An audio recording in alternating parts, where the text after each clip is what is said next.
So yeah, for the next 7 weeks, so this week 8-week course, but for the next 7 weeks, there's going to be an instruction video each week on what I want you to do for plant identification, and I want to talk you through that now. So at the end of the day, I want you to be familiar with some, if not all, of the indicator species that are on the scorecards. I want you to be able to pick up a plant and go, that's a member of the daisy family, that's a member of the pea family. It'll help you with the plant identification at the end of the day. And because this is a course, we want to see that your learning is documented, and that's the plant ePortfolio. As a matter of interest, who knows what that plant is? Oh, you passed already. Okay, so weeks 1 to 7, there'll be a weekly plant identification video on CPD Learn Online. Weekly, there's going to be instructions for plant photographs and required information. It's going to be the same each week, but there'll be different plants coming into flower. And there might be some additional resources or information that I'd like you to review. And at the end of the course, as part of the, I suppose, review of your work, you will be submitting this plant ePortfolio. And I'll show you the way that that's been set up. And that forms part of your overall learning and your overall portfolio that you're going to submit for this course, along with the other activities like the quizzes, etc., that will be part of your work.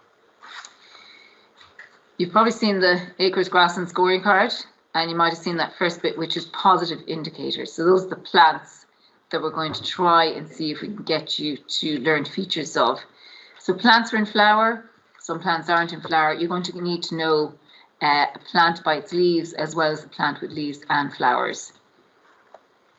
There's the Farmland Plant Identification Key, a lovely little document which shows you the plants and some of the characteristics.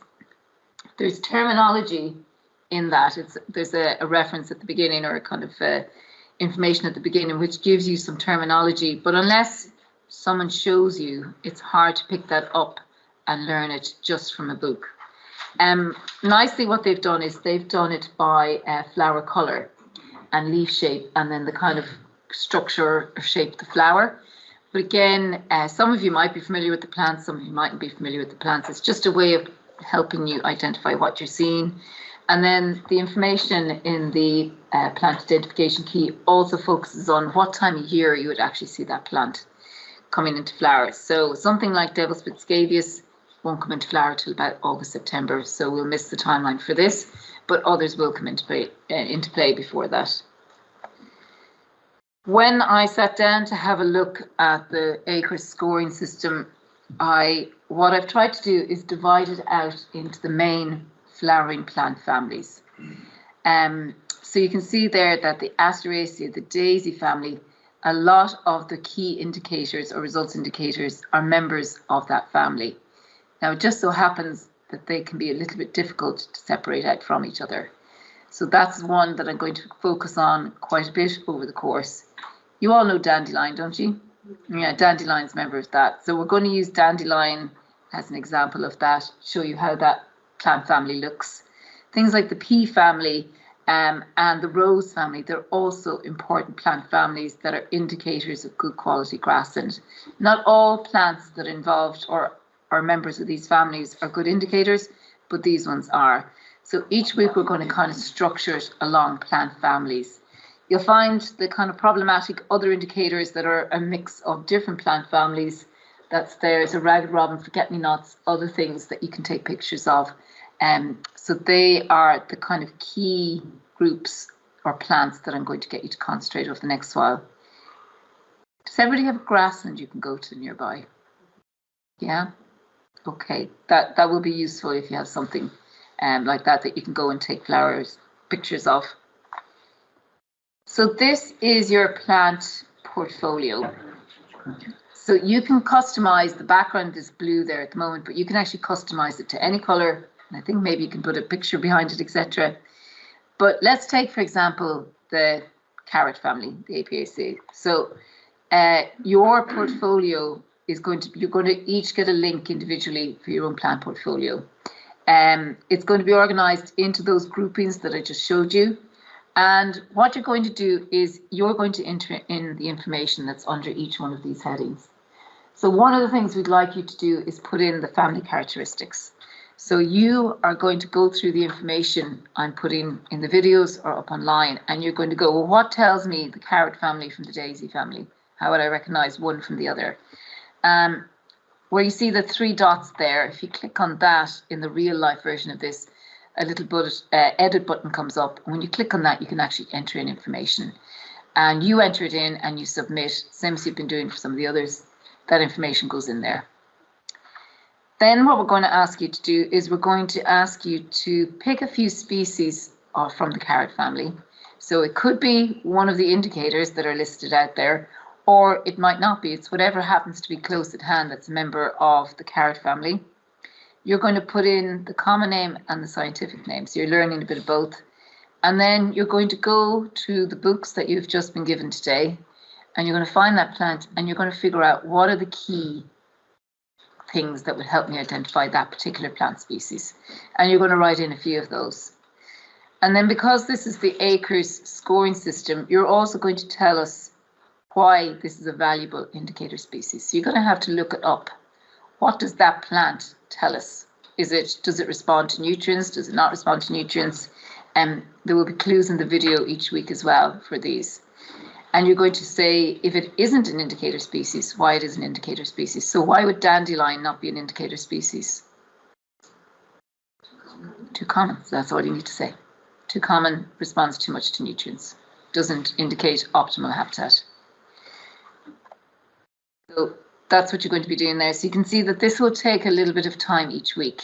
And you need to be building up this each week. Don't leave it for the last minute. That's going to be pretty hard work. Then you're going to take 3 or 4 photographs. So at least 3. So the first photograph will be of the whole plant. And I'm going to show you why. I'm going to ask you to put something unique into each photograph in a minute. You're going to take a picture of the flower and the leaves. Now these don't need to be professional looking photographs. It can be fuzzy, it can be whatever it is, but it's your photograph and it helps you remember the plant. And if there's another feature that might help you remember the plant, you can put a photograph up there of that as well. So I have an example done of a daisy. So there's my list of daisy family, and there's all of the indicators. And you can see I picked a daisy and it's not one of those indicators, but that's okay because I'm learning about the structure of the plant family. So I put in my information. Daisy, Bellus perennis is the Latin name. Here's my key identification, 1, 2, 3. That's how I'd remember it.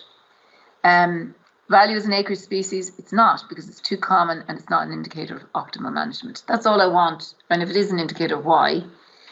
The whole plant, and you can see there, I've put a little piece of paper with my name on it. I want you to do something similar so I know that you're not taking it from the internet. Okay, this has to be your, yes. And yes, look, we'd all go for the internet if we could, but you either have to put something that's you're going to consistently keep in your photographs, or a little name thing or something like that. Whatever it is that shows me that it's your photograph and not taken from the internet. And there's the flower and there's the leaves. And another feature would be what we call, here's a lovely phrase, involucre of bracts is what's called that kind of ring of green leaves around the flower. And that's characteristic of the daisy family. So I don't expect you to know all of these terms, but again, the daisy family doesn't tend to look any different most of the time. So once you get to know it once, you get to know it. As best you can, try and find indicator species. There's enough information in that lovely booklet that the department has produced in your books here, etc., that you could maybe find them, and I'll be putting up information. But again, I will be alerting you as to maybe what's in flower that kind of week, coming few weeks. Now, I know some of you are from the sunny south, so you might get things quicker than up in the north, but within a few weeks, things will be coming into flower. I can't even remember how many groups there are. There's a few groups, so you're going to need 2, 3 or 4 species per group. Depends on how many indicators are in each group that I'm asking you to put up. And at the end of the day, we're asking you to fill all of those, okay? So you're not getting away with just filling out one plant family. You have to fill out all of the information that's required. The difference being that when you get to us in a few weeks' time and we're looking at the plants in reality, you're then using muscle memory because you've already come across the plant or something that looks similar to that plant. And it's easier then for you to pick up the indicators on the scorecard. And then we'll be going to the peatland scorecard.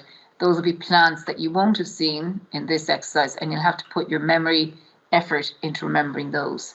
So again, in 8 weeks' time, we're compressing a lot of information.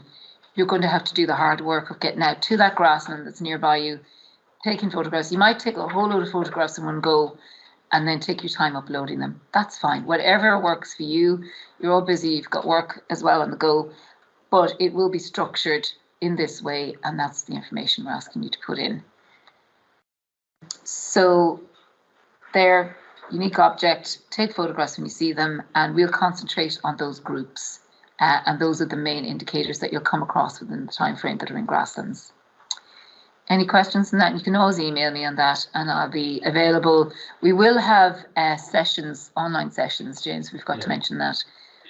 So this is quite a novel way we're doing this, because we wanted to do this online because we know you're all from different parts of the country. We want you to be able to use the resources you have in your own environment, and while you're working, or even on a lunch break, walking out on the campus you're working on, you might be able to collect some of these features as well.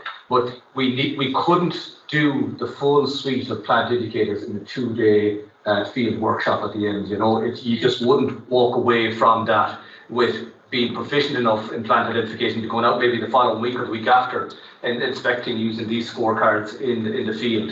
So it's quite novel what we're doing. We think it will work. We hope it will work. If it's not working as we go through each week, obviously give us some feedback on this. The first week, once you get it, we'll go through the Padlet in a minute. It should work pretty straightforward. So it's getting, and this is the way going through an activity like this. It's an easier way, we found, with most students of learning and retaining information, of physically going through, taking the picture, looking at the feature. At least you know what each of the families look like. So when you're out in the field doing the 2-day field course, we'll walk in the field, and now you'll be all seeing all the families when you walk around, and it'll make it easier then to pick out the indicator species within that. That's the plan. We'll know in 8 weeks' time whether that plan has actually worked. But this is what we're hoping will work in terms of this, and it's quite a novel way that Dolores has come up with this, and with the help of Sean has designed this Padlet to make it relatively straightforward for you to populate it as well. I'll just give you an example. I teach a plant identification course. It's a special purpose award level 6. We've about 60 people enrolled in it at the moment from all courses they're doing professionally or for interest. What they have to do is they have to collect 100 plant species over, say, from about April to August, and they have to press them and have to put them into, the old style herbarium. Now, they are doing this, and they have all of their dining room table, the hot press, everything is taken over by drying plants. We couldn't ask you to do that, okay? You're looking at a sub-sample of the 956 native plant species that exist in Ireland. You're only looking at a small subsample of those, and we want you to be able to identify ones that are important. And actually, there's benefit in identifying a daisy, because you'll see daisies out in grassland and you know that that's not an indicator, and you'll get your eye in for it being there. So if this works, please let me know. And if it isn't working, or an aspect of it isn't working for you, let me know as well, because traditionally we've done the real life plant pressed. This is the first time we've gone into the digital space in this. So it'll be very interesting to see your kind of learning and how you're getting on with this. Any questions? Is everyone okay then? Yeah. Okay. Do you want to go through the... So Sean will go through Padlet now, I think. Yeah. So this is the Padlet. So Sean is you're going to get all an individual link now from Sean as well in an email. So you can share your screen there, Sean. Yeah. Yeah. Can you hear me and see my screen? Yeah, perfect. Yeah.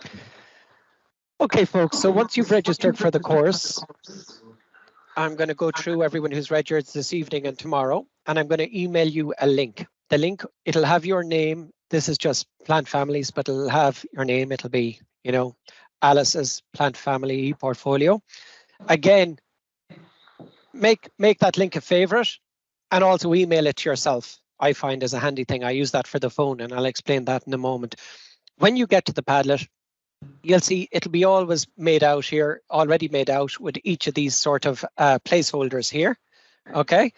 And what you do to, if you want to, is when you just hover over this, you'll see a little edit. Let me zoom in there so it's super clear for everyone. You'll see a little edit appear. You just click edit and you just write the text. So I have a little placeholder there, but you blah, blah, blah. You write whatever you want. And then when you're done, you update. Okay, that's for the text ones. For the images, what you do is you click the edit, and if you're, and I'll show you this in a minute. I have a small recording done on my phone of using this. If you've saved the computer, the image to a OneDrive or somewhere and you have it, you upload the file. So for example, here I'll upload, and this was taken from the internet. So as Dolores says, you need to put your name down so you know you didn't do what I just did, which is look for a wild carrot image on the internet, and you click open and the image will upload. And again, you update and you'll see the image appears here. Okay, now at the end of each family, after you've done the number of species, or you were going to ask you to add a voice memo that's a reflection on the plant family. And Dolores will talk more about what you're going to speak to in that voice memo. But just to show you how you technically do it, again, you hover here till you see the edit. And then you click on the more options. Now, you can also do video recordings here, by the way, and stuff if you want to get the landscape around it or you notice something. But you go to audio recorder, you'll have to give a little permission here to allow it to use your microphone. And then you can just talk. You'll see it's registering my microphone here, but I'm going to click my little start recording here. And I'm going to say this is an example of a voice memo. And then I can play it back and save it. I'm just going to zoom out here a little because I can play it back and save it, or I can discard and restart. But if I play back and save, I'll hear it myself and I save, and it'll update as a voice memo. And here is my reflection on that family, and we can just play it and we can listen to the audio note. Now, if you email or send it in a WhatsApp, a link to your Padlet to yourself, and you open that link in your phone browser, you can access this. I just emailed it. This is a little video I made on my phone earlier. I just emailed it myself and I clicked on the link in my email, and you'll see it opened up the browser. Give it a minute to open. Obviously, all these technology things take a little while. And again, sometimes it'll appear with just the headings. Give it a minute and it'll load the little things. So I scrolled down there till I found the right plant. It was just a daisy in my garden. So here's the daisy family. And I went to images and I just clicked on the edit button. And you see edit post here. This is on my phone, this recording. And then I clicked on this add more options here, or did I? No, I clicked on the use the camera. And then I took a photo of the daisy. It's curled up at the moment. It's not a great one. Click use photo. And it uploads. So you can do it. You can access the Padlet and take it directly from your phone when you're out in the field. So you don't have to save them and find them again and upload them. You can directly access them if you save it, if you have the link on a browser on your phone. It's just a handy feature. That means you cut out that sort of, you cut out the middle issue of saving them. If you're not sure what plant it is, obviously save it to your phone and you can go back and look it up later, and then you can upload it on your computer or on your phone. But just know that the Padlet is accessible directly on the phone using your internet browser as well. You don't always have to be in here in the platform. If you send yourself a link, it is very user friendly. Okay, have we any questions on that? No, it all seems fine, Sean. Super. Okay. I'll stop sharing here now, James. Okay, perfect. Just a question. If you're looking to say, because you've written there that if you're looking to say about the flower, is there any point in making a video of it or speaking over it? You know what I mean? Yeah, so what's... No. No. Yeah. So yeah. So the point of the video recording or the audio recording, Dolores. Yeah.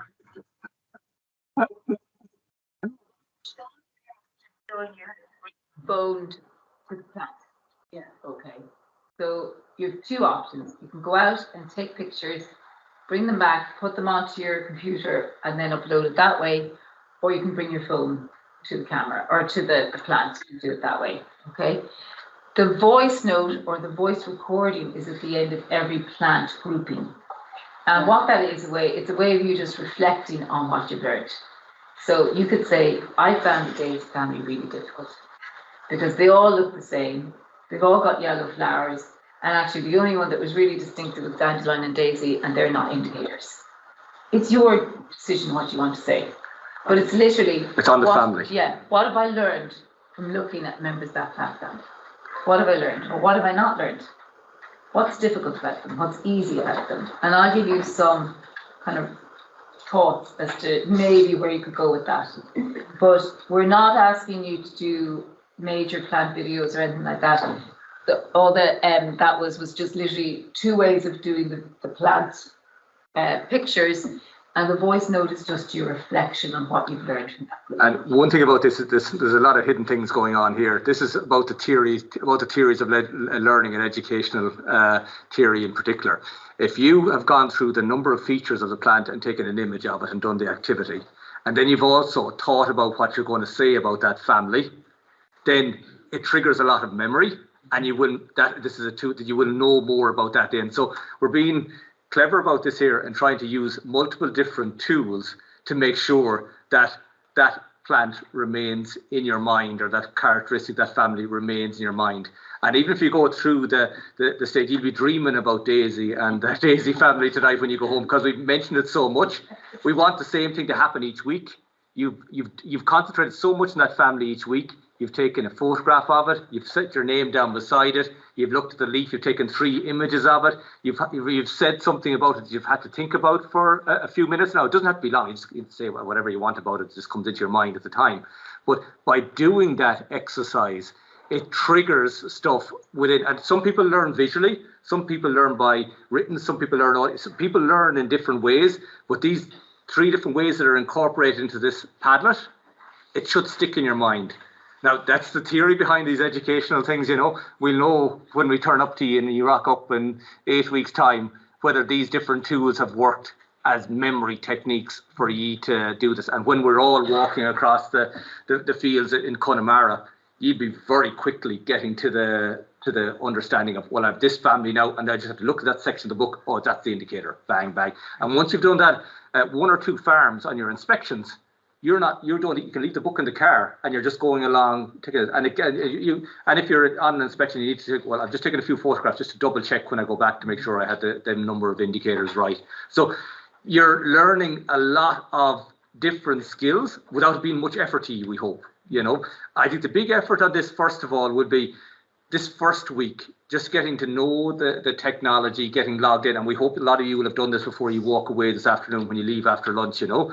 But we're sort of using tricks of the trade here, essentially, to try and get you to memorize stuff, if that makes sense.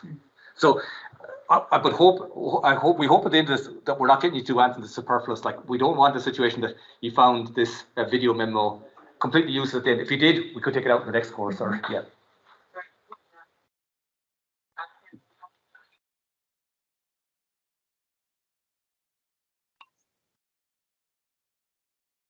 Sean? Do you have to have internet in the field, Sean, with that? You're on silent, Sean. You want to switch on your mic? The example in that video was putting it directly on the Padlet. Yes, you need internet if you're in the field. If there is no internet, you just take the photo on your phone, you save it, and then you'll have to go in and find it later on, or email it to yourself, or put it in, save to your OneDrive or something along those lines. So if you don't have internet, you just put it on the phone, upload it to the computer, and upload it later. If you do have internet, in the thing, you can just put it directly up on the Padlet page, and it just cuts out that middle step. It is a handy step. It's not totally necessary, but sometimes you'll be taking photos and you mightn't be sure, and you might want to revisit them and have a look at them later. So just save them to your phone and upload them to your computer later. Or when you go back and you have internet, you can add it from your phone directly to the Padlet later. You don't have to do it directly in the field. I could go into the Padlet on my phone and just say upload a photo, and it'll go to my phone's photos. And then I can say, yeah, that was that, you know. A lot of you have tough books though as well, so you should be able to work away in your tough books, and there's cameras on the tough books as well, isn't there? So you should be able to work with them.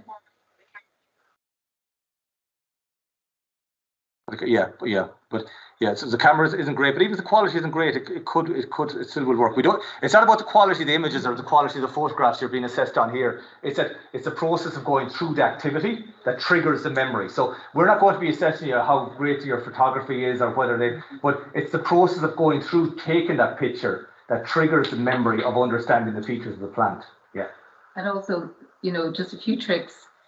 Maybe you have a Sunday morning when you're free.